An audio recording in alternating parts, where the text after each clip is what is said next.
Out this time. So welcome everybody.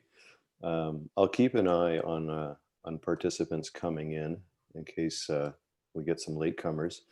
And so thanks very much for being here, everyone. I think this is a great privilege that we have, that Dominic is so willing to share his time. And this is a topic that I know very little about. I've never done any team coaching per se. When I owned my gym, I coached teams, but I'm not sure that there's going to be much crossover between working with a baseball team and their speed from home base or from home plate to first, and in this scenario. So I'm excited to see what we get. Questions as they come up into the chat. If you have a question, if something comes up, the little raise your hand icon, or if it seems appropriate, you can just unmute yourself. And with that, Dominic, is there any other housekeeping that we should do or need to do? No, why don't we dive in? I don't remember how this came up.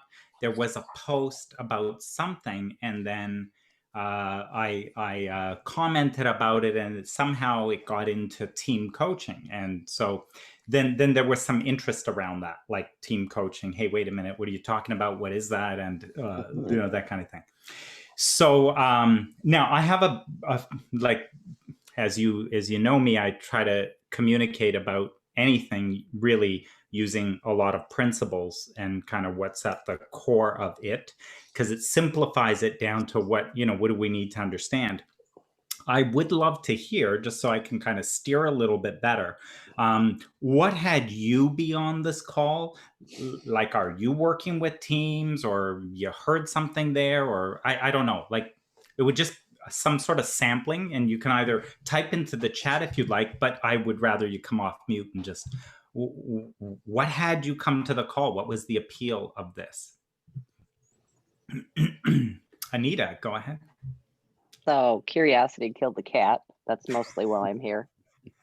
Second Awesome. of all, like team coaching, what do you call like a mastermind group? Those things I've played with. So I'd kind of like to see your take on this. And you threw in like this could be relationships. It could be lots of things. So yes, that's why. Totally.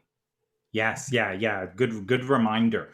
When I'm saying team, the proper name would be any relationship system. But I mean, that sounds horrible if you talk about your family as a relationship system, but it is. At least in the language of this. But so yes, it is. It gets to teams, it gets to couples, all of that same philosophy in it. So great, thank you. What else had you be on this call?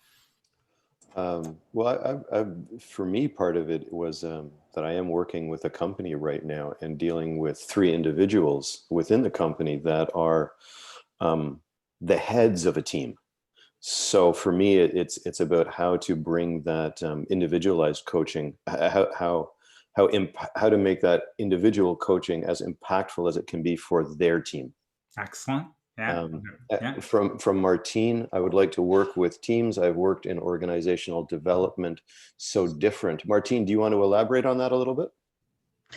Yeah, way back when another of my careers, I did work in organizational development in the government, and it was a lot working with teams, working with the development of their missions, their strategies and stuff like that. I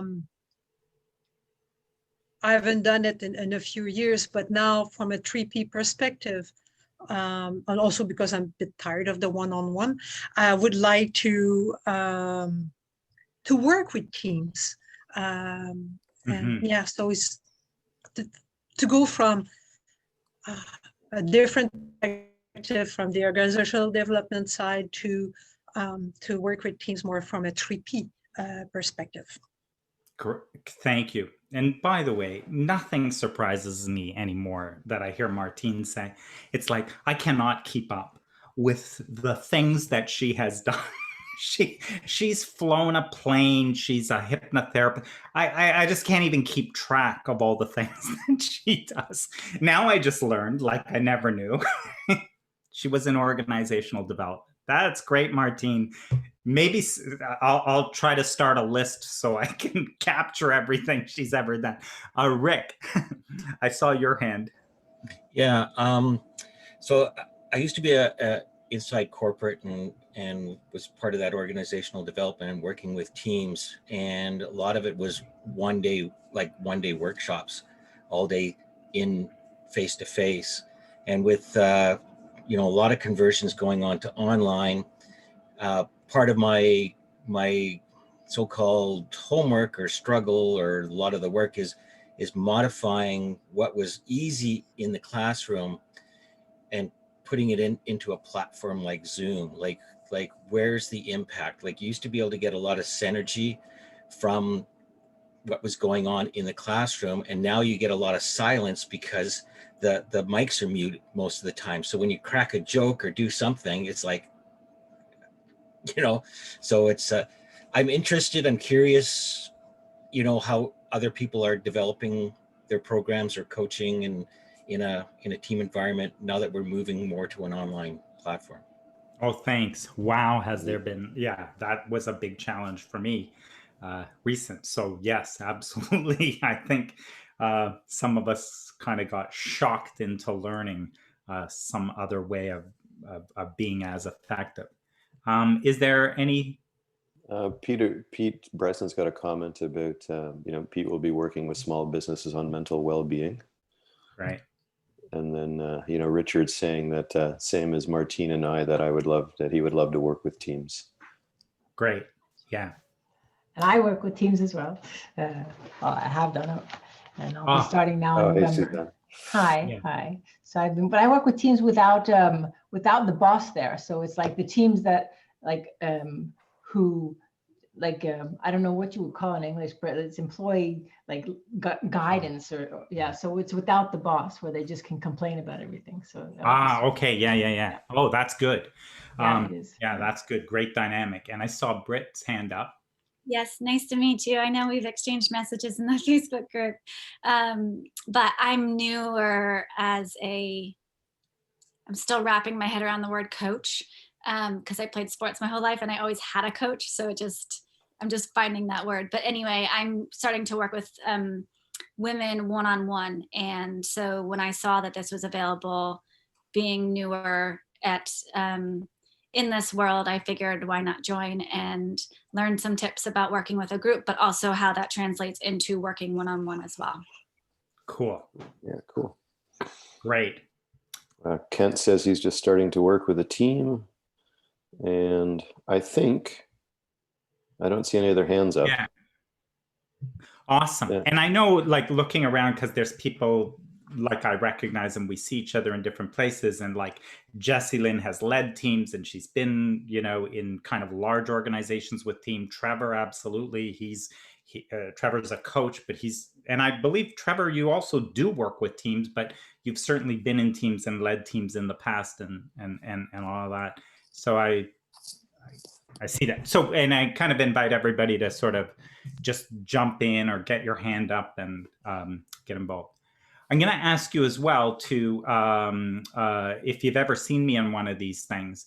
Well, I'm somewhat, who knows, but just steer me so you get what you need, right? So just make sure you get what you need and what's of value to you.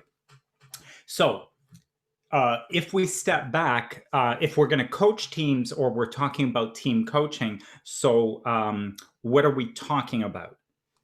I'm assuming that you probably have followed, if you know me, the distinction coaching is a distinction for me. And in distinguishing coaching, there's a certain clarity of what coaching is. And mostly in distinctions, what you look at is what coaching is not. And that doesn't mean that you couldn't include a lot of other things, but the purer or cleaner you get about what it is not, keeps putting you into, then what the hell is it? Like, and I'm only talking about pure coaching. And the only purpose of a distinction is because if we can distinguish it, it can give us some power. When we are confused and have no idea what it is, then we get out and it's just talk. It's just a conversation. It's just that. And you have no power with that, right? So having a distinction gives you a lot of power with that distinction. So I'm not going to do a lot about, because I'm not, about coaching as a distinction, because you can find my other webinars about that, and on my website, lots of stuff about coaching, and many of you have that part of it anyway. But here's the thing: what is a team, right? Let's distinguish what a team is, so that we distinguish a team from a group. So how's a team different than a group, right? Because, not to take you down some rabbit hole here, but because there's such a thing as group coaching, which is distinct from team coaching, which is distinct from individual coaching, right? And the principles foundation is coaching. Coaching is the foundation as I look at if I'm doing group coaching, team coaching, individual coaching. Coaching is the foundation. So those principles carry throughout. So a team, we've used the language I have here where I've said a team is a system. And I talk about it as a relationship system. One descriptor of it is an interdependent entity with a common focus or an intention. For instance, right now on this call, this is not a team. We're not dependent on each other for anything, right? I'm speaking generally, of course. If any non-dualist was listening, they'd slap me, but just generally. So this is not a team. We're not interdependent here in any way. We just do our own thing and we don't rely on each other. So if you talk about a team, there is an interdependency. That team is interdependent and it has a focus, maybe identity. There are objectives, and they cannot be accomplished outside of this entity. So you could kind of say that we have, you go into an organization and the HR department could be a team. So the HR department could be a team because they depend on each other for all kinds of things. And then they have this common objective. They have this identity called they're the human resources department. The complications can even get into that if you took HR and then you looked at recruiting or talent acquisition, there may be a talent acquisition team, right? Which is its own entity. And so you could work with, what's useful about this is when it comes to the work you would do, who do you work with? Well, again, your thinking in your mind is around who is this entity and what's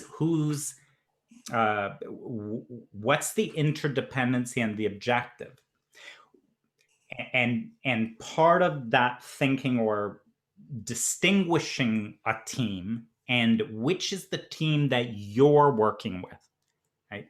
Because by the way, some people can come to you and say, we have a problem with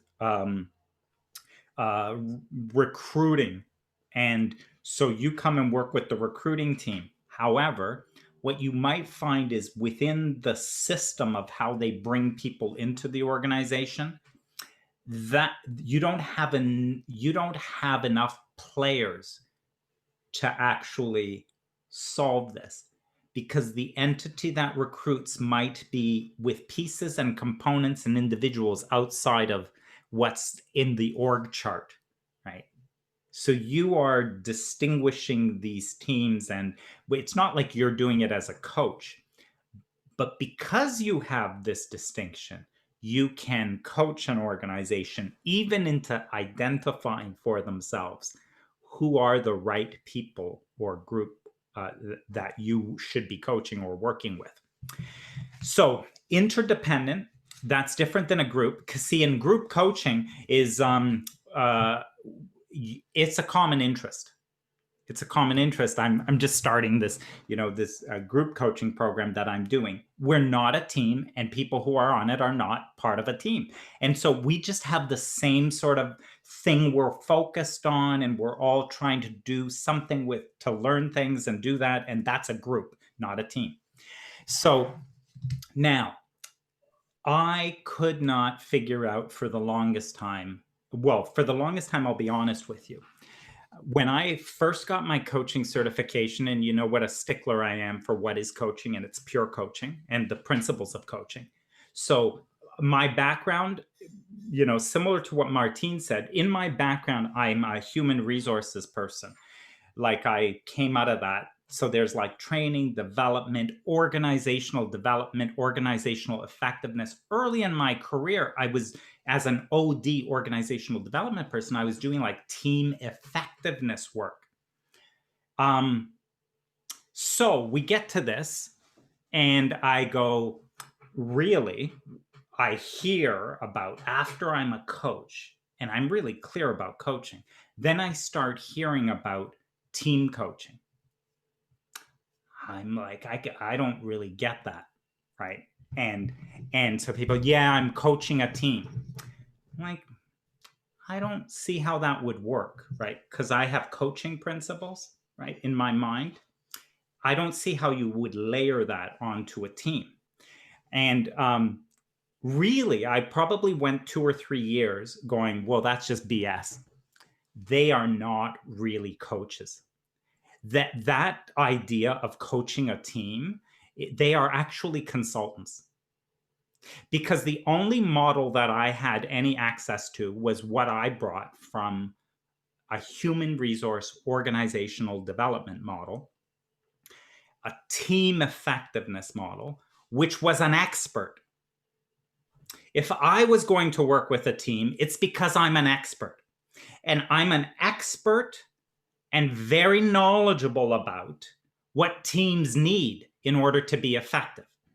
And what teams need in order to be effective are things like clarity of expectations and very clear roles and accountabilities. And they need communication systems, and they need, like, there's a bunch of stuff, and I know all about it.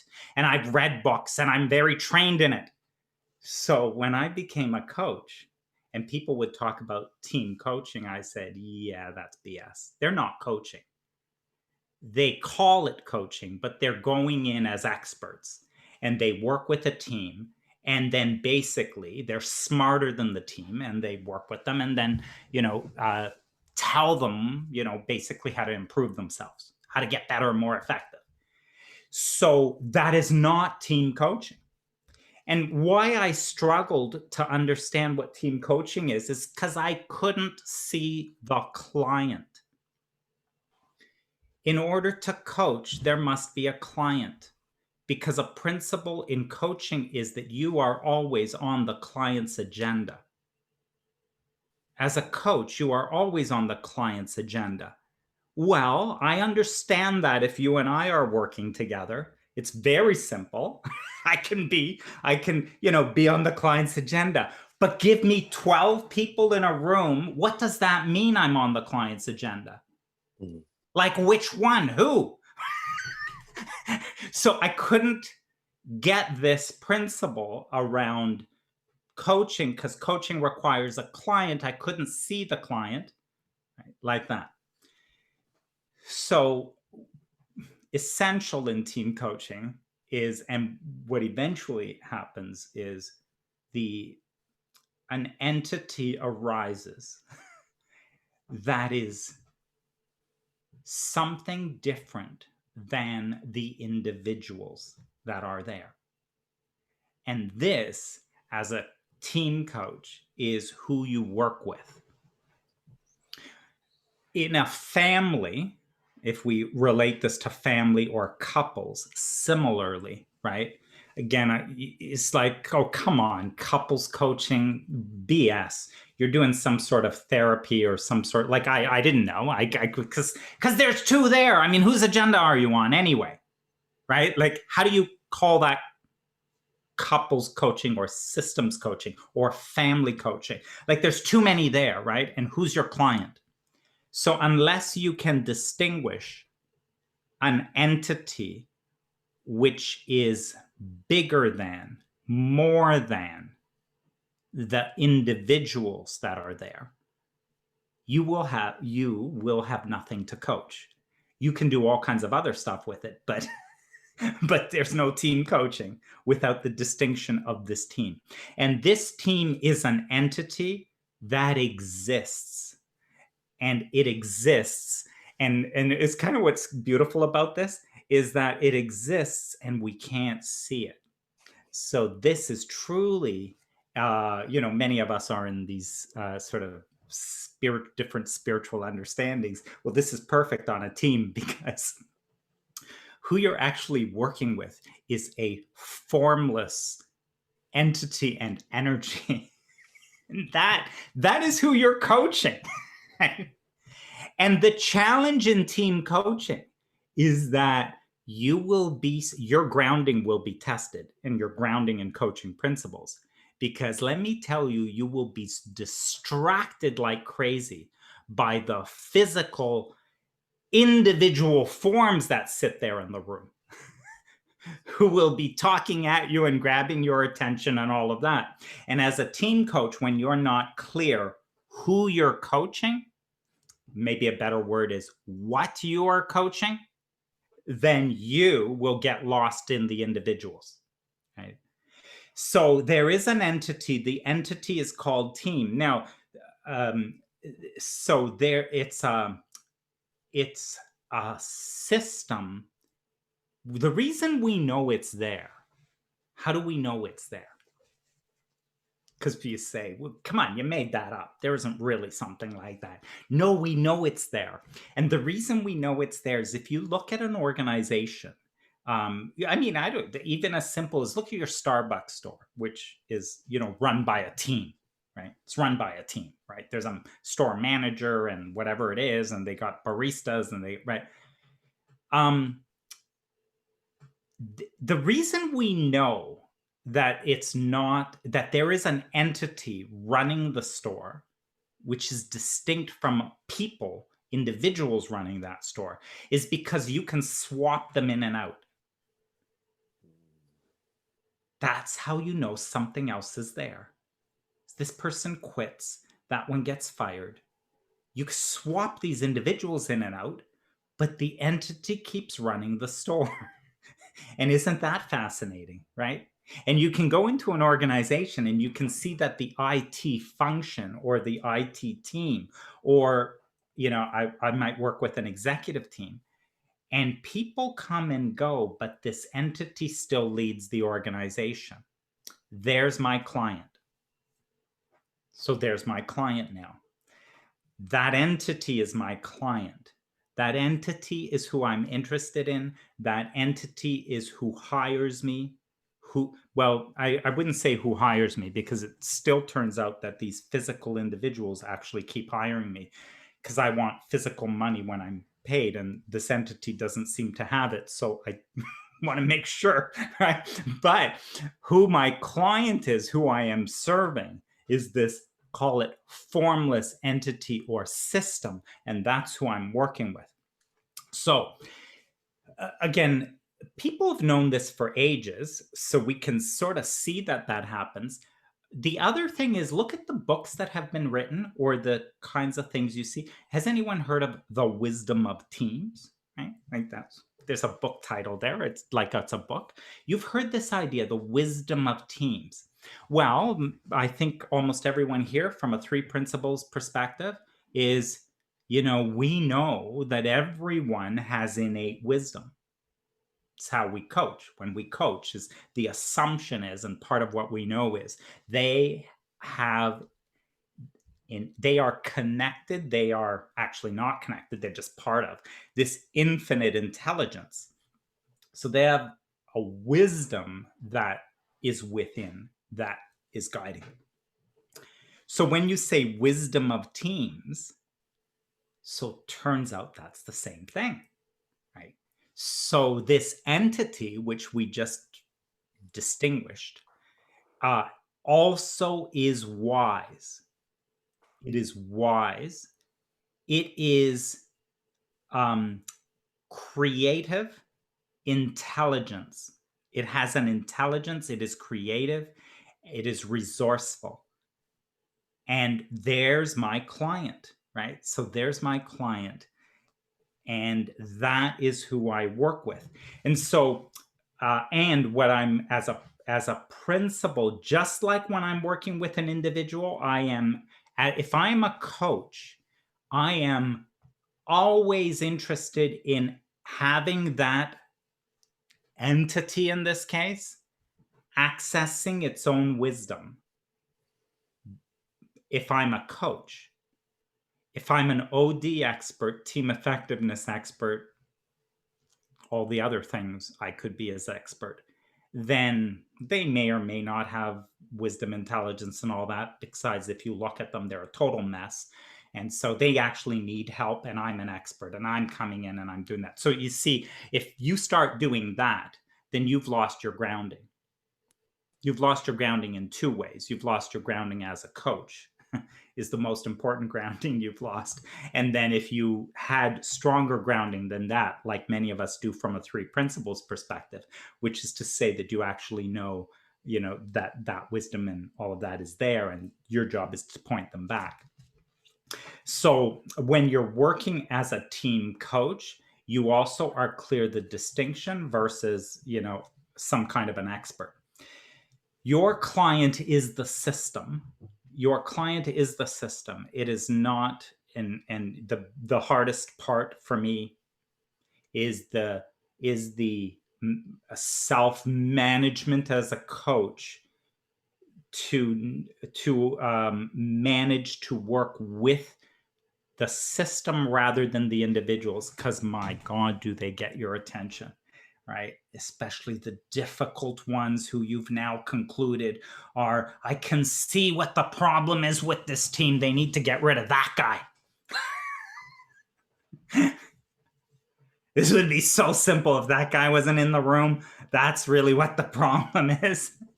And so, yeah, you lost your grounding again, if that's where you go, because you just got distracted by the individual, right? And you're working with the team. So you are always, if you're a team coach, you are working with the system. You work with the entire system. This is a little tricky too, because, and sometimes, even ethically and whatever, we stick in ground rules in, when I undertake a team coaching engagement. This morning I completed one, right? It was like with a team that I've been working with, there's 15 of them, and there's something called the business team in this organization. Well, what is that? This was truly an entity that didn't exist, because what the business team was HR, IT, there's accounting, finance in there. They're basically a support to the purpose of that organization. But that didn't even exist. There was HR as a team. There was IT as a team. There was, accounting and finance as a team. But part of the work I did with them was it's not quite birthing of a team, but it sort of is, into this thing called the business team. And the minute you do that in this new entity, there becomes a purpose and a possibility that didn't exist before. Like a blending of, when you're bringing people into the organization, there's no longer a border between HR recruiting them and IT providing them their, technology access that they need, and finance and accounting paying them, which were all these different teams in the past that had to work. So you birth a team called the business team, and now that business team, suddenly there's possibilities and things that can happen that never existed before, because this new entity with its own purpose and its own way of operating happens. So you are working with that system in its entirety. And that means sometimes the ground rules and things you set up with it. This is probably too detailed, but there's things like, there are no side conversations. So I'm a coach. You know how coaches, there's confidentiality, right? Confidentiality. If this was a team, and this seems to be about the size of the one this morning. So if this was a team and I'm your team coach, so let's be clear, and I'll say why this is, that there are no side conversations. So anything you say to me will come right back to this team. Okay. My confidentiality is to the team. Nothing that goes on within this team conversation would I ever repeat outside the room, right? But I'm talking to this, I am working with you as a team, right? And so one, I'm requesting no side conversations, right? Because there's a principle there I'll get to. So no side conversations. And two, you need to know that anything you say to me will be right back into this team, because that idea of the intelligence of the team exists within the team. You can't have it divorced from the team. You can't have this weird stuff going on, right? Because this team is capable as long as it can be whole, right? So there's these kinds of things, ways of working with a team that is that way. As the coach, that maybe that relates to something. Because if this is this entity I work with, if this was another one of my challenges in the beginning, I kind of go, okay, so you're telling me that it's something that's there, it's kind of invisible, and and that's who my client is. And so I talk to them, but then how does this team talk to me? Like as a coach, I ask questions, and then how does this team talk to me? And so then there's this distinction of the voices in the system, right? So there are voices in the system, right? So the voices in the system are what you hear when one of the individuals responds. So if I ask a question like, wow, this is interesting, great, nice to meet this team. So what is the purpose of this team? What is the purpose of this team? It's a coaching question. I ask it like a coaching question. Suzanne puts up her hand and speaks. And I did not hear Suzanne. I heard a voice in the system speak to the purpose of the system. Thank you very much. I heard a voice in the system, right? And so then I say, what else? What else? So I'm hearing something like this. What else? Because I want, and there is a concept, an idea in here of the voices in the system. And those voices in the system are not necessarily, and sometimes even in this language, it doesn't mean I sit here and everyone, we're going to go in order and you're going to talk to me. That again is stuck in individual. But when I'm sitting here as a team coach and I get the idea of this system, this entity, this team, I want to hear all the voices. So that doesn't mean I want to hear from all of you. I want to hear all the voices. Sometimes the voice in the system speaks for many of you, right? So when Suzanne says what she said, Martine and Pete and Kent go, yeah, That's exactly it, right? So we just heard one of the voices in the system. And then we hear another voice in the system and another voice in the system. And what's really important is that we can hear, this is how we hear, this is who we're interacting with. So you see the trick there in terms of how you're working with them. You can be distracted like that was a person, but by the way, if you get distracted down the individual level, you get into yeah, that's Suzanne and she's so negative all the time. Of course she would say that, right? And now now it's like you're distracted, like you think there's a problem here and that's the thing, and we're going to try and change her so that the team can get better. And that's just not your job, right? You're coaching the system. It's wise. You want to see what the wisdom is in it, what the voices are in it. To the degree that we can hear from them, it is richer. To the degree that they are suppressed, you will have problems, right? In a way, you can start to see the parallels. It sort of works the same with us. It works the same with your individual clients. Because if you don't have an open space when you're coaching them such that they can tell you anything, it's all open, it's all good, and you can hear from them in a rich way with all of the things they're thinking and all of the limitations. It's like, I'm really, really excited to start this new business, right? Except as my coach, you did not hear the voice that's saying, you're an idiot, you couldn't start that business if you wanted to. Like, you don't get that voice. As we're just talking the other voice. Right? So even with individuals, you got that whole complication, but that's certainly there with a team. And so you want to bring the richness of it out.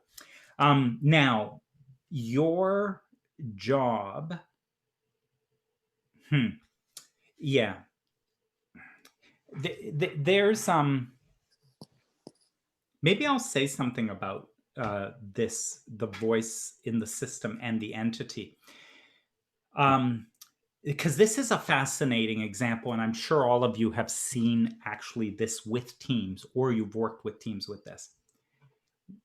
When you believe that the problem are the players, from that paradigm, what it leaves you with is swap them in and out till you get it right. Just swap them in and out till you get it right. We got Mary, who's a problem, and our team would be great were it not for Mary. And let me give you a real life kind of example. You get a CEO who's very forward thinking, charge, optimist. We're just going to make it happen. And the CEO doesn't necessarily get into analysis or a detailed specific look at everything. So now you get into these meetings and we're talking about vision and our goals for next year and direction and all of that. And the CEO is saying something and Mary talks about, yeah, but what are we going to do about that? And what if this were to happen, then what, right? After a while on this team, you start to see, man, she's so negative. Like what's up with her, right? So negative. Like every time you bring possibility, she's got to sit there and like knock it down before we can even look at it. So isn't that simple? Now we know what our problem is. We kind of replace her. We'd be a more effective team, right? Sometimes what happens is they actually go down a path like this is such a problem and they fire Mary. Right? Now this is where it gets fun. Bob comes in as the replacement for Mary, right? They get into the meetings, all this stuff happens, things are going on, and suddenly Martine starts bringing up, well, what about this? What about that? And all this stuff, and you go, what the hell happened to her? So negative, right? Because what happens is when you have not solved the system, the system is calling to be heard. You have a leader who is optimistic and blind to certain things, and the wisdom in the system has a voice that must be heard. You thought it was Mary's voice. It is not. Mary was the path of least resistance by which this voice could be heard. It was easiest for her to speak it. The minute you fired her, replaced her with Bob, that voice and desire got expressed through the next path of least resistance. So you've solved nothing. So now that will come out and express itself in some other way in the team.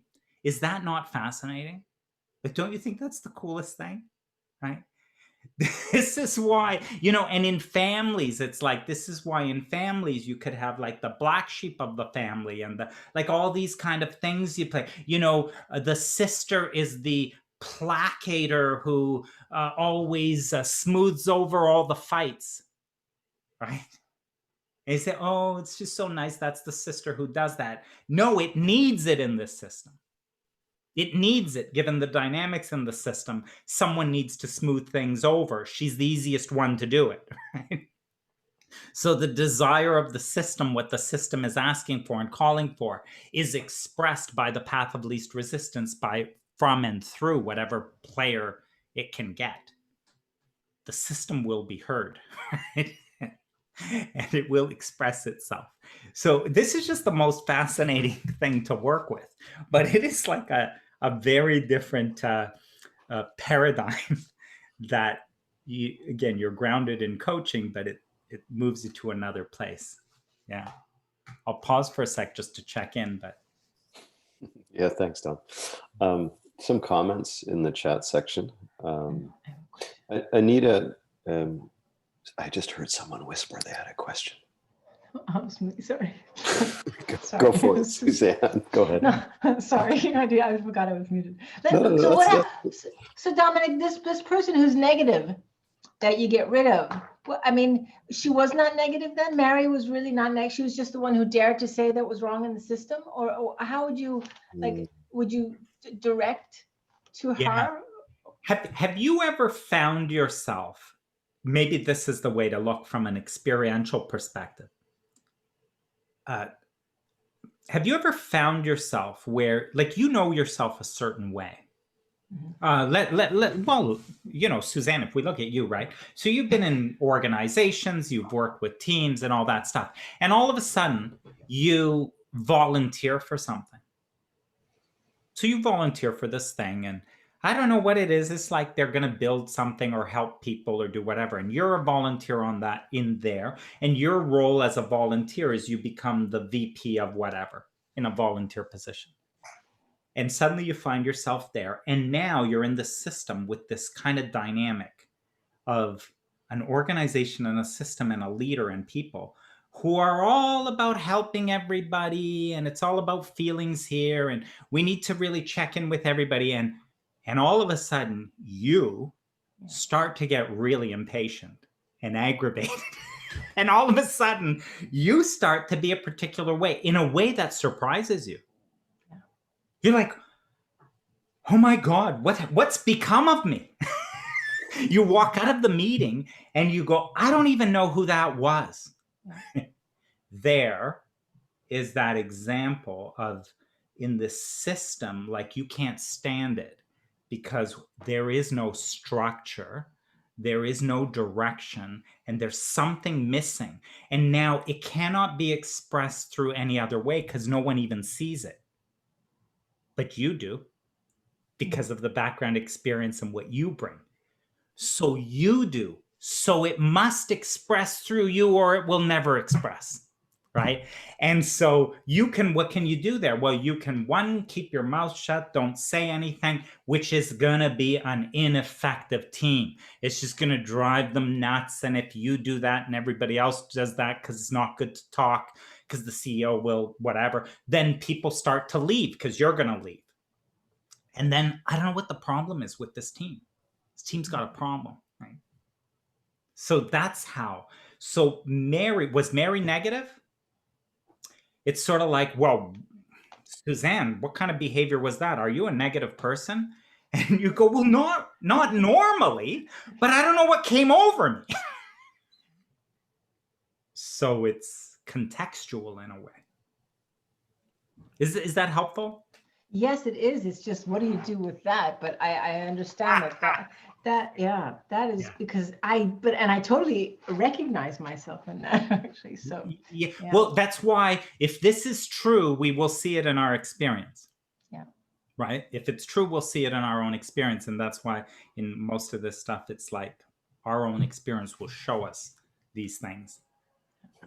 Otherwise, we can only end up believing them, right? If we don't. Yeah. And Martine. Mm-hmm. I understand the path of less resistance, but there are people that are more detail oriented and people that are more big picture oriented, and people that are innate and people that are force, and PJs are more right, and all those kind of things. So they don't have a personality transplant. Somebody's innate, she's probably stay innate until she's stressed. And the detail oriented, from my perspective, are the one to put there are no stickers for details when it's not the time for details, just a little bit editorial, but it's they don't. So the person that will take the path of least resistance was probably that way before.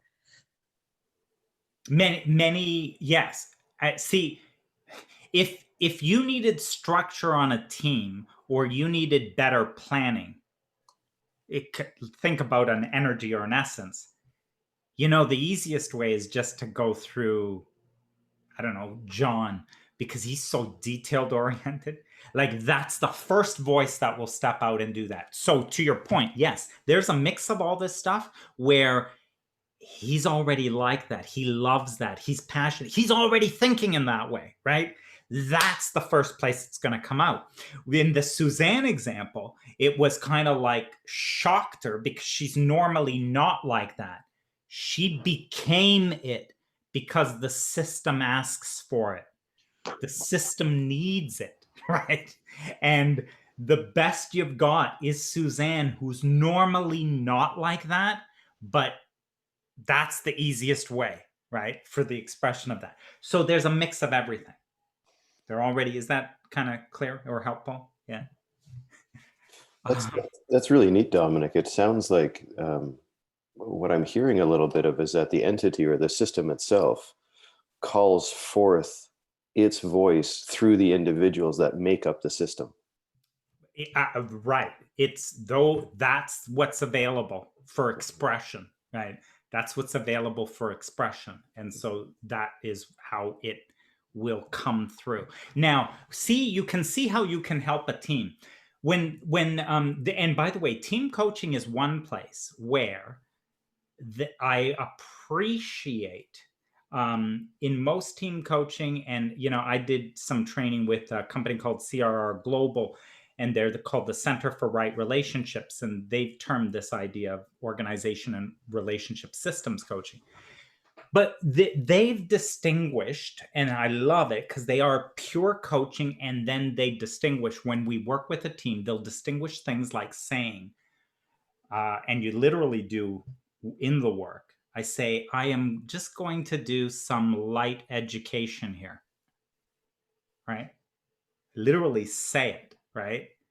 We're about to do something, or I'm about to open up a conversation. I just want to do a bit of light education here, and I'm going to educate you on something, right?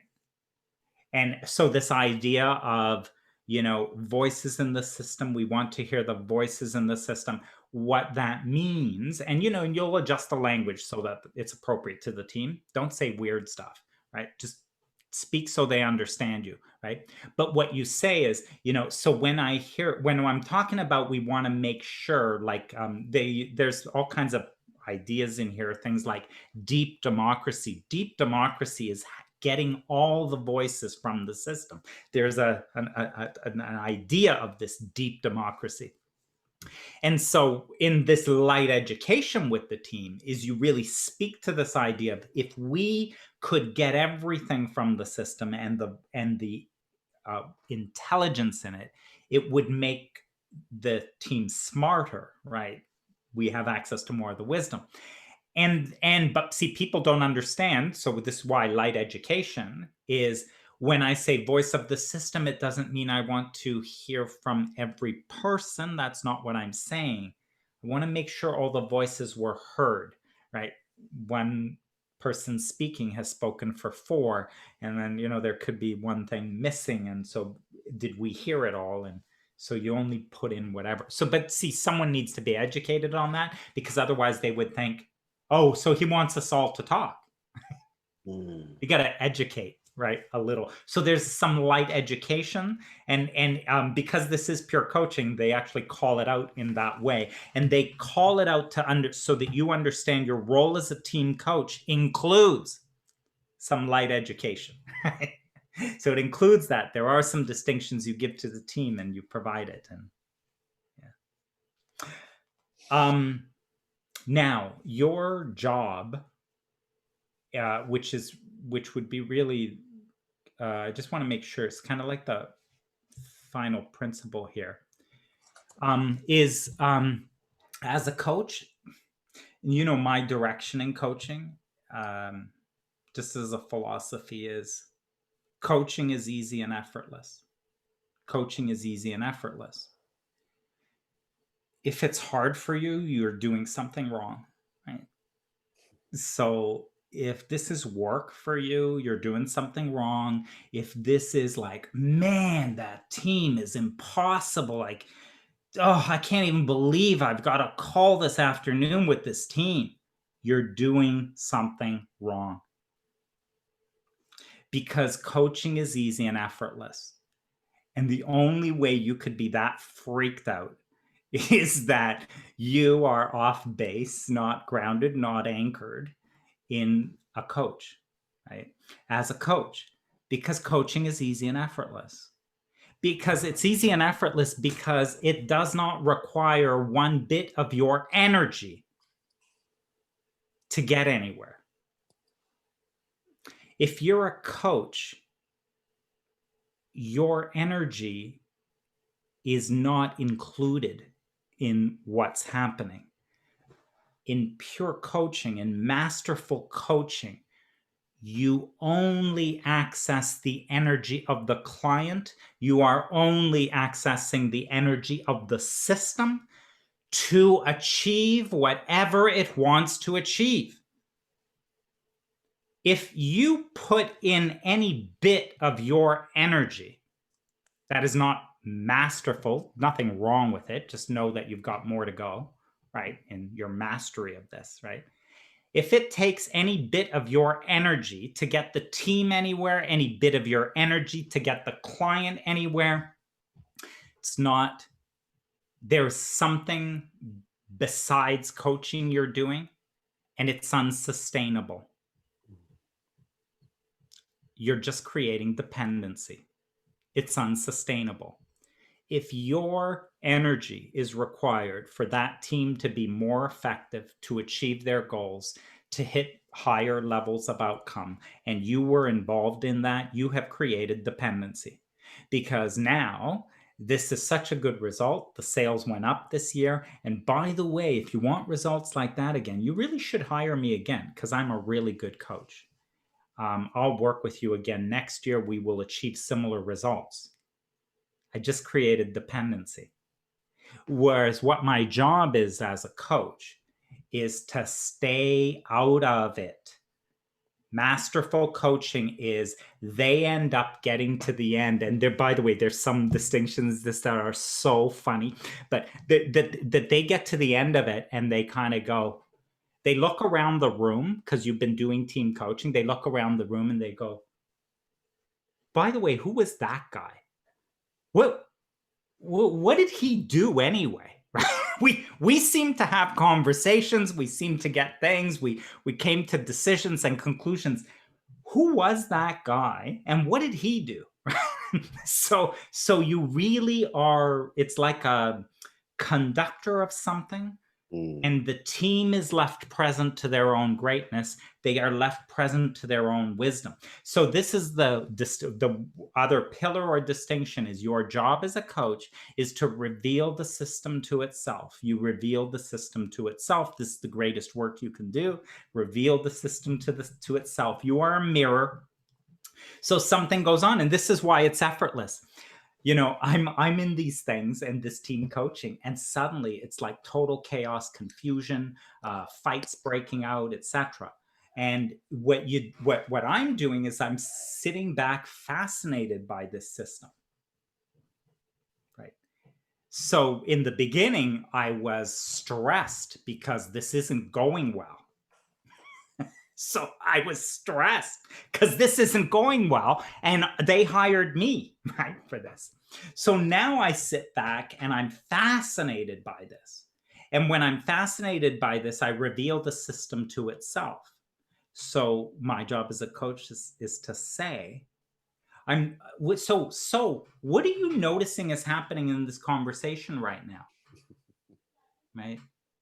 When you think about what this conversation is about, Mary brought up a question, right? What do you notice is happening? We've now been 10 minutes on that question. By the way, if we were 10 more minutes on that question, operating this way, how far do you think we'd get? I'm just revealing the system to itself. Here's a mirror. Do you guys want to see what you look like? Do you want to see what it's like when someone said we need a decision about this and all hell broke loose? Here's a mirror. Do you want to look? Is this the way this team operates, right? And it's so interesting. I was in a recent one where I can't remember what happened, but it just went to hell quickly. And again, I went into one of these, oh my God, I should have shut that down. I should have quieted, like stopped that and whatever. And somebody, I think there was at one point, someone storms out of the room. Okay, how's that? Good job, Dominic. How much do we pay you? Right, good job. So someone like leaves now, right? Because the conflict is so heavy. And what occurred to me was, what's it like to be in an environment where you are so not heard that the only thing to do is to just leave? So what's that like to be working every day in an environment like that? To come to work in that? You see, I don't know what the hell happened, and it's not for me to solve. But this just happened on your team, right? Is this like every day? So you see, that's for you to see. My job as the coach is I reveal the system to itself, right? And you have wisdom, you have intelligence, you have your own innate capacity and all of that. And is this the environment? Well, first off, I'm going to say, this is the environment you have created so far. The other question is this the environment that works in achieving your goals? Is this the best environment that helps you to achieve your goals? So you notice it's questions, and I'm asking you because I'm no expert. I don't have a suggestion for you. You are all wise. And so far, you've created a kind of environment where one of the people storms out of the room because he's not heard, right? So does that work? Like, is that part of how you want it to be? So that's what a coach is doing in a team system, in systems coaching. And anyway, there's a bunch of tools. I think when the post started, it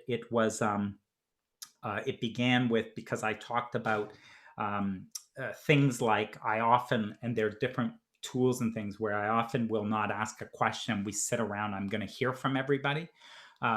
We use physical movement sometimes. So we get people to stand, here's the purpose of our organization on a scale of 1 to 10. I take the purpose, I'm putting it on the wall over here, and then look at that entire wall over there. 10 is over there where the purpose is written. 1 is its opposite. And so if you think about how aligned are you to this purpose, I want you to go stand, where it is. So people do that. So in other words, they're not talking. I'm not asking them questions. And then basically you are hearing from the system in a very rich way, right? Because all of a sudden you get people standing in different places. And then again, what do you do there? It's simple. You reveal the system to itself. So now what you have is you have a clunk of people up here at near 9 and 10 and 8. And then you have a whole group down there at 2 and 3 and 4, and you simply go, fascinating. So what are you noticing? What do you see? Right?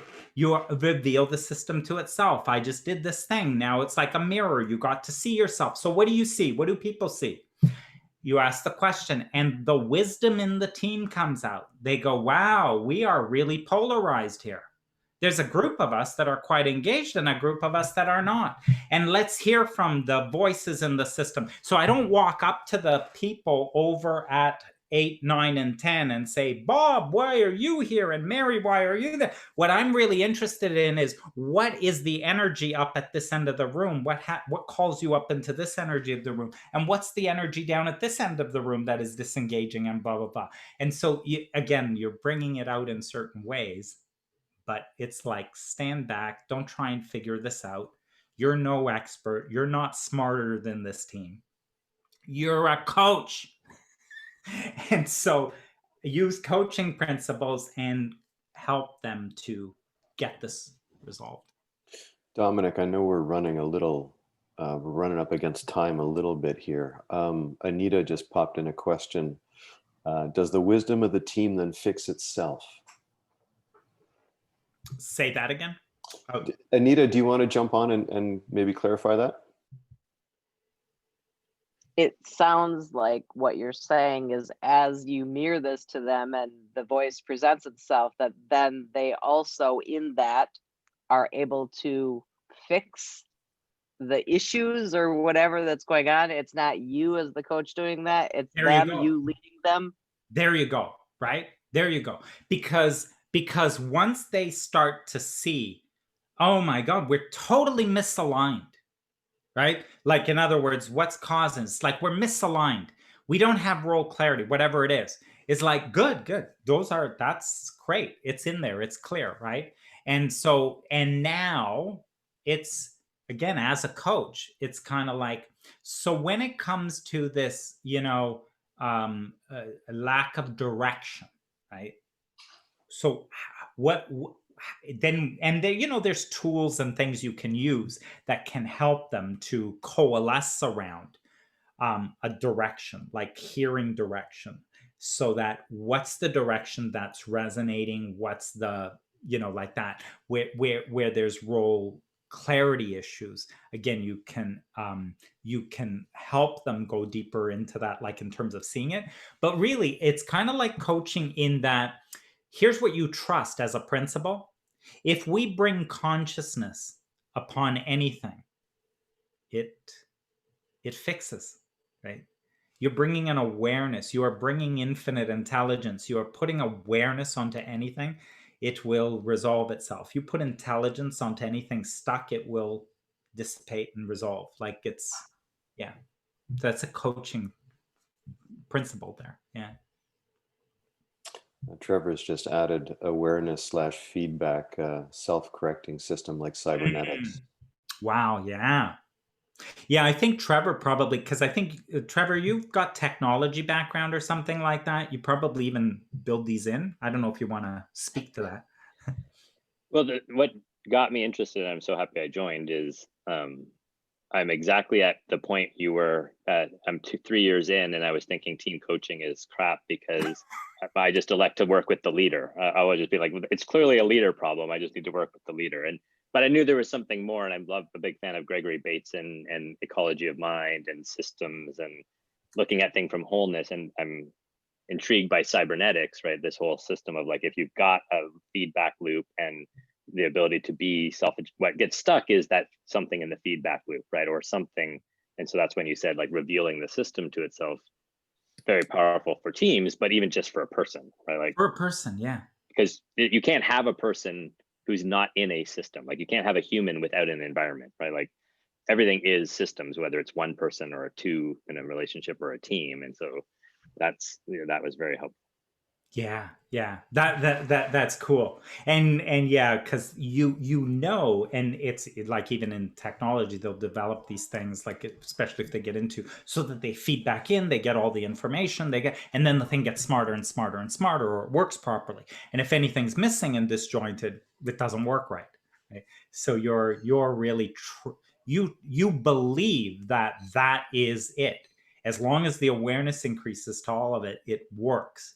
And we see that too. Is if you think you're this separate, person living your life here, and this planet, which is this whole other, I don't know how it even got here, other thing, right? You are not seeing this entire system, right? And so that's where you get into problems, right? And so then you create garbage, you're doing all this stuff, and you don't see that it's actually related to itself, right? So yeah. Awesome. Yeah, wow, that was powerful, Dominic. As we wrap, thoughts, questions, comments?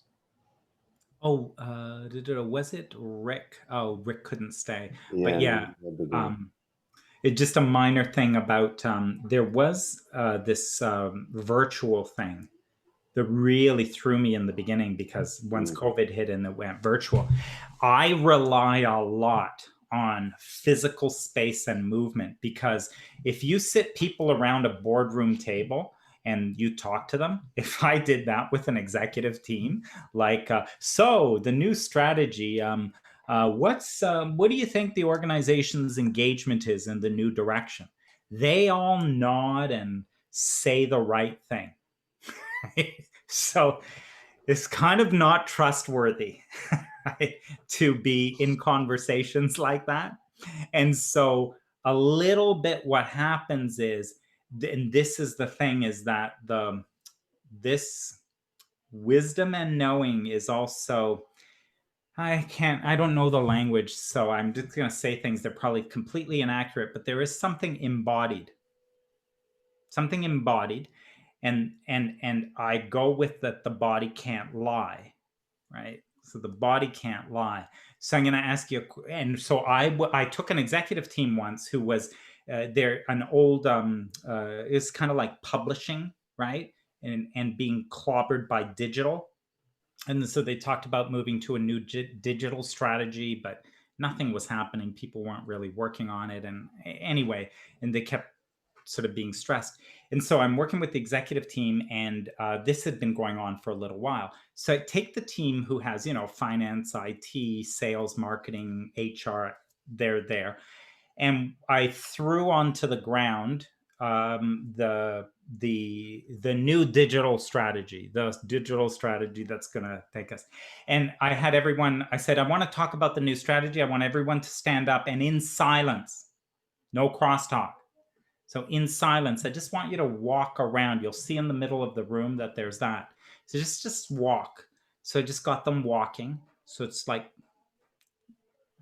disoriented. So they walk and walk.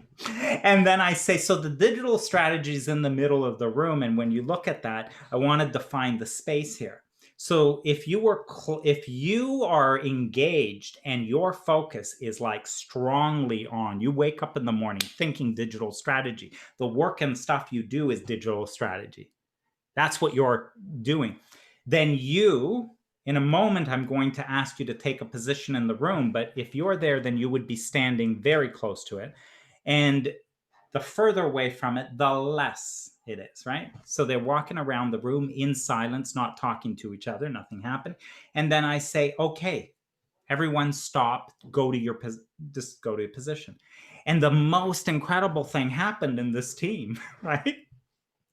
Specifically, the CEO was not near this strategy. And so there were 2 or 3 departments closed. The CEO wasn't, and these others were further away. And I was shocked because he's espousing this strategy like you wouldn't believe, right? And I honestly felt he was surprised. By the way, because I've done this exercise myself in training, right? And I remember when I got asked a question, I think they were asking a question about the economy or something. And I remember I almost went outside the room in the thing. It freaked me out because they asked this question And I just couldn't get any closer. I couldn't get far enough away from the thing they put into the middle, which was weird to me because I didn't know what was like. And that was fascinating. So this is where I say the body can't lie. So I was a little surprised at the CEO being there, and I think he was surprised, and the team was surprised. You get into the debrief, and what starts to happen, we start to hear voices in the various places. And the CEO was like, I just feel like I'm not being engaged in the most important thing in our business. He says, I see a lot of good work happening. I know sales is doing good work and marketing is doing good work, and I see this stuff and I try to get in. I've asked for meetings with updates, but I feel like I'm just being given an overview and I don't feel like I get to put my teeth into it. I feel like I'm an outsider to it. This was really valuable for the team, because what the hell is creating this dynamic, right? And so, yeah, there's something in the way that they were working and seeing him as someone to just approve things instead of involving him. And anyway, how would I ever figure that out? I'm just a coach. There's no way to figure that out. They didn't know what was happening. So all of this stuff comes out. And then you had the support functions back here, HR and all that. And they're like, well, you know, they're hiring new people for digital and the strategy, and we don't even know about it. And we can't get in to find out, like, what's the talent required and what are the skill requirements. And we feel like outsiders until it's like just fascinating stuff, right? And all of this happening with move in silence, just answer the question. And the moment they stopped, look at how much information and intelligence was revealed in the system. We talked for another hour, just debriefing what we saw standing around the room. It was amazing. Yeah. Dominic, we got a quick couple of comments from Britt and from Caroline. And Caroline says, to me, this is a typical facilitating approach. Now, I think the comment came up when you started talking about movement. Typical approach, is there a difference between a coaching approach and facilitating? And then Britt asked, at Caroline, thanks for asking that. Curious the answer. I almost see my role as a facilitator versus coach. Yeah, that's what that was on. By the way, I didn't mention that one. That was a good confusion for me in the beginning too, because it's like, oh, I get it. Like, one, I'm not a coach, I'm an expert, right? So I know team effectiveness, OD and all that. Okay, so I'm not an expert, I get that. So then I'm what? I'm a facilitator, right? Like, I get facilitation, I'm a facilitator. So all I do is I just do exercises to facilitate things. So in other words, we see what the issue is here is they have a decision-making problem, or what they have is a lack of alignment problem. Well, that's no simple. I'm a facilitator. I can facilitate a decision, right? And this is not that. So this is not that. It's based on coaching. And in coaching, I may use tools that will appear as facilitating a decision, but even in that, you see, even in facilitating a decision, I'm already kind of influencing too much. I'm influencing too much. I'm like, you know what? They're so dumb. They can't even come to decisions. I'm so smart. I actually know, like, the way you come to decisions is like this, and this, and you think in those ways, and I can just facilitate it. And then they get to it simply, right? No, they make decisions. That team has made decisions. How do they want to make decisions? How do you let them figure this out? And you may step up and serve in facilitating what they request. Like so there's again, just like you're doing light teaching, there will be the appearance of facilitation as well. But in the absence of coaching principles, you are a facilitator and you are facilitating a process. It is like facilitating a team effectiveness process or something like that. But that is not all that coaching is in team coaching. Nice, good clarification, Dominic, and then a great reminder of the distinction between the two. Well, what do we think? Someone had their hand up, but I don't see a name. Yeah, I'm just looking to. In the red. In the Hi, red. it's Caroline. Okay, yeah. Oh, there we go. The name disappears. Yeah. Can I ask a quick question? Just about the use of the space and the way you use the space. So would you ever do that with one person? So that to me isn't traditional coaching, but that is a way that I've used a lot with individuals.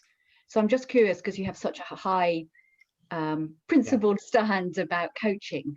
Yeah. As to whether that's something you ever use the space. Excellent question. Excellent question. So yeah, you know what?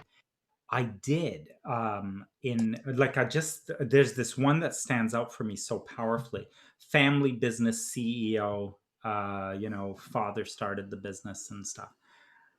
Wow. When I did this, I was just like, it's one of those things where you as a coach are like, wow, there's like I don't know what went on there, but it was like beyond me, right? So you can, and there is a way, because if you think about even entity, right? See, if you think about a conflict in a relationship, by the way, I've done this where I've been hired in to deal with the CFO and the VP of finance. We need them working together, and it's horrible. They're like in conflict, and we don't. And actually, the way they call me was, we're looking for coaches to give them coaches to help them with this. So I go in to think about coaching them, and then I conclude and I say, yeah, it's not about coaching. This is like, there's a system issue here. There's a relationship issue here. I could coach the relationship, and I would not coach either individual, right? I would not coach either individual. That's not what's going to solve this, right?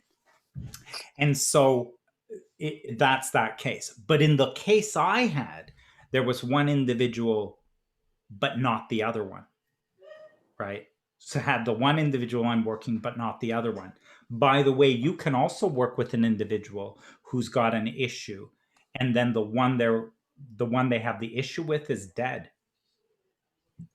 The parent who died, right? By the way, when you get into this stuff, there's also within your team and the system you're working with, there are individuals not there, like the founder of the company, who has been gone, you think.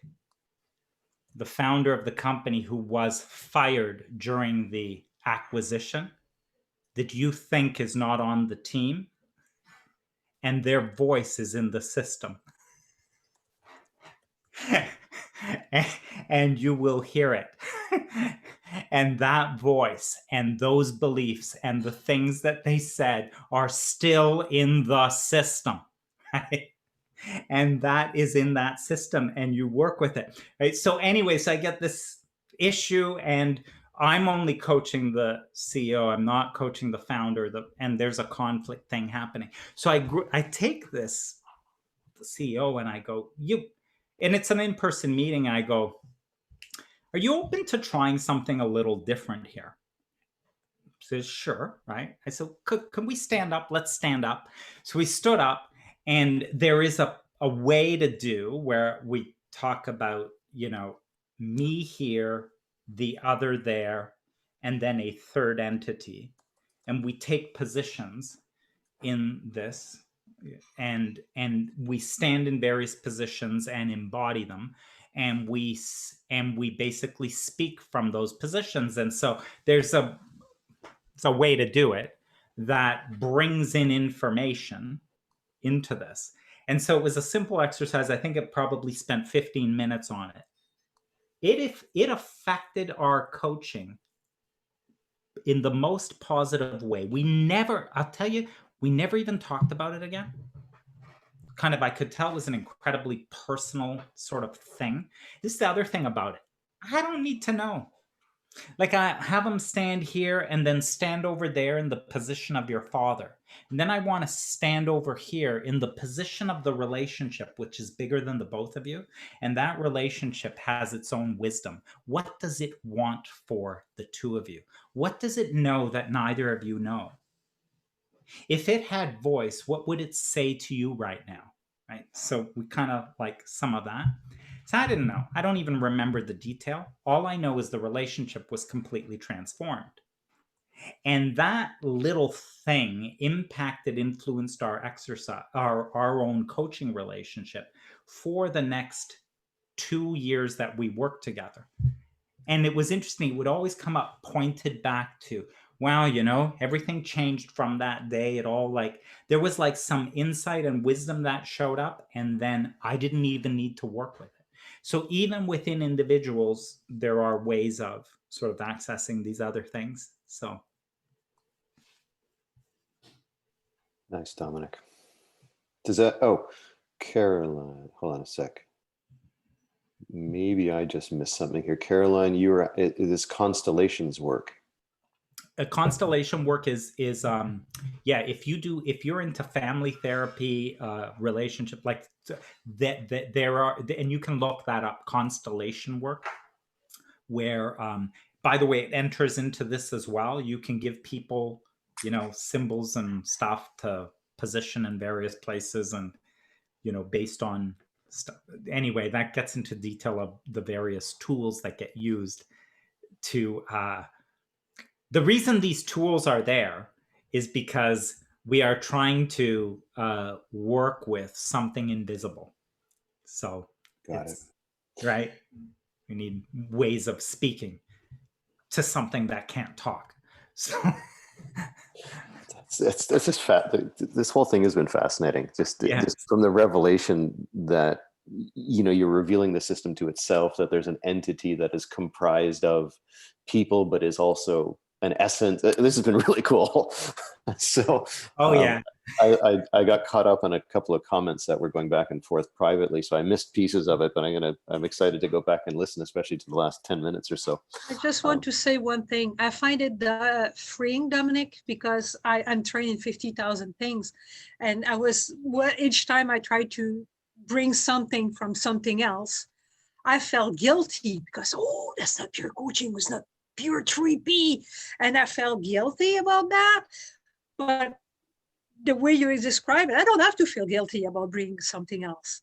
If it works in the moment, and that's what is needed at the moment, I don't have to feel guilty about it. Yeah. You know, thank you, Mark. Freeing. Yeah, thank you, Martine, for that. You know, as just a principle on that, think about what we're saying when we have the belief that for the pure 3P something or other, that means I don't use techniques and whatever. When you say anything like that, you've just become smarter than infinite intelligence. So what we say is, you are pure presence standing with this team. And part of in your pure presence is everything you know. And if you are truly there with just an aligned intention, then infinite intelligence or mind can work through you and all you got. Can work through you and all you've got to what is needed in this moment. And when you say, oh, but I can't use this tool and I can't use that tool because that wouldn't be right, and I'm not supposed to use techniques, you just became smarter than infinite intelligence. Oh, I still use it. I just feel guilty afterwards. Yeah. Well, get rid of the guilt. Get rid of the guilt, because the fact that you're using it is in fact evidence of your wisdom, is what I'm saying. The fact that you think to use that tool and don't stop yourself is evidence of that wisdom. And you're more committed to following that wisdom than you are to stay in your head about what is right and what is wrong and what you've learned and what and All right, we've got Caroline's come back, and I think, Caroline, I'm going to let you ask the question, and then I think we should probably close the call lest we end up in the early parts of the afternoon, or sorry, early parts of the evening here. This has been fascinating. So Caroline, I'm gonna leave. Go for it. I love. So if Carolyn, I hear your what you're saying is, Dominic, I've heard you on other seminars. I've watched you in posts, and you are a stickler for what pure coaching is. And I have been really clear. And by the way, I train managers like this, right? I train managers to coach, and they come in and they coach, and I will tell them, look, this is coaching. You got to know what coaching is. You don't do that. You don't do this. You don't do that. You don't tell stories. You don't do right. Because there are rules in coaching, and you must follow the rules, right? So I'm like really, really like rigorous, right? I said, listen, later, once you follow these rules and you see what's possible out of following these rules, we go into the advanced course. And in the advanced course, the only question we're asking is, can you now tell me how I break the rules? Because that's really the only thing I want to talk about is, how do I break the damn rules? Because if you understand the rules and you see the possibility that it makes possible in the rule and the distinction, when you fully get it, we can have an intelligent conversation that's actually the truth. The truth is there are no rules. And so that is actually the reality of what coaching. So there are no rules, but don't, from an absence of distinction of understanding, tell me that there are no rules in coaching. If you understand the distinctions in coaching, then I can hear you when you say there's actually no rules. It's all presence, because that's actually true, right? But until you get the distinctions, the way I say it is, no, you don't know what you're talking about. You're doing consulting. You're just advising people, and you don't know what you're talking about because you don't know what coaching is. You haven't even proven that you can coach, that you can evoke wisdom from another. And the only thing you've done is given them advice, helped them, consulted, given them better ideas, and you call it coaching. You don't know what coaching is, right? But once you can show the skill, right, then yeah, we'll remove all rules, because there never were any. I have to, Dominic, maybe you know what I'm going to share. I have to share this. I asked Dominic a little while ago if he would look at some coaching video that I did, and Dominic said absolutely not. And I was a little bit taken aback at first, but the clarity in it was that I didn't know what coaching was at that point. So the rigor of following rules to break rules was just made clear. And it like, there was nothing to give me feedback on, because I wasn't coaching at this point yet. You know, I was getting caught up in the other person's, I don't know, requests for answers or whatever it was. And I was acquiescing to that. Not, well, what do you mean? I'm coaching. So Carolyn, I don't know if that. I've got to get off the call. Yeah, okay. I actually have a team waiting. Okay, well, thank you so much. Me to say, hey, you have a team here. Bye, everyone. Thank you. I will post it up. I will post this video, or I'll post the webinar, once it's downloaded and everything. But Caroline, does that really quickly, does that make sense? Like what Dominic is saying? So the seeming paradox there? Like once you know what the rules are and understand the rules. What interests me is that once you start bringing in some of those other ways of doing it, then you are in essence leading to some extent. You could be. So that was would have been my next question as to that next level, that next layer. Yeah. And I don't, just for time, I don't want to jump into that one because. Sure. No, but I was just responding to you, but thank you.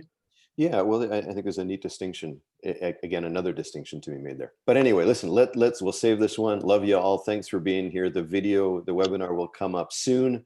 And ciao, Bellas. See you, everyone. Thanks so much. Bye-bye. Bye. Hey, Martine. See you, Martine.